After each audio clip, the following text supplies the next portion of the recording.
Kali ini gue membahas tentang Atlantis. Atlantis adalah sebuah peradaban kuno yang dikatakan sangat canggih, namun sekarang hilang dan tenggelam. Atlantis pertama kali diceritakan oleh Plato, seorang filsuf Yunani kuno yang menuliskan buku bernama Timaeus Critias pada tahun 360 sebelum Masehi.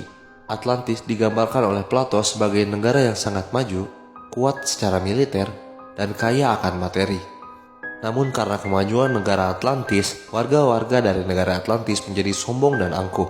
Kesombongan dari masyarakat Atlantis membuat dewa-dewa murka, yang akhirnya diturunkanlah banjir yang sangat besar dan bencana-bencana lainnya yang menghilangkan Atlantis dalam satu malam. Penulisan Atlantis oleh Plato juga sangat-sangat detail, layaknya sebuah penulisan sejarah. Hal tersebut menjadi sebuah pendorong bagi para peneliti untuk membuktikan kebenaran dan keberadaan dari kota yang hilang, Atlantis. Dan dalam pencarian ditemukan beberapa hal yang meyakinkan para peneliti bahwa Atlantis sebenarnya ada. Ditemukan 39 balok orichalcum. Ditemukan juga teknologi yang bernama Antikythera yang ditemukan di kapal karam 1000 tahun sebelum Masehi. Mesin yang disebut sebagai komputer pertama ini adalah jam astronomi yang digunakan untuk memahami cara kerja galaksi.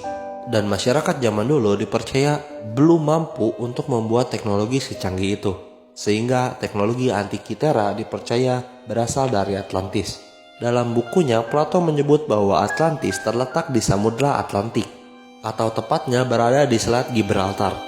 Namun, para peneliti berkata menurut detail yang dituliskan oleh Plato, Atlantis berkemungkinan sebenarnya berada di daerah yang bernama Santorini. Namun terlepas dari semua itu, beberapa ilmuwan berkata bahwa Atlantis hanyalah kota fiksi. Para saintis berkata Atlantis yang dituliskan oleh Plato sebenarnya dilatar belakangi cerita dari Minoan. Minoan adalah pulau kecil yang terkena dampak tsunami akibat letusan gunung yang terjadi di Santorini.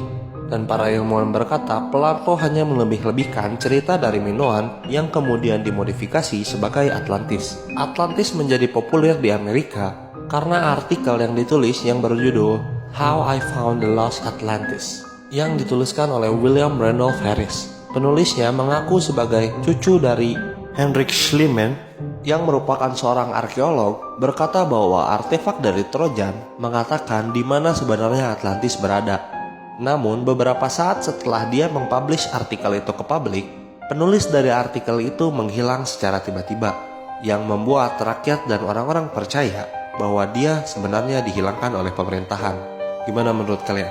Coba tulis di kolom komentar.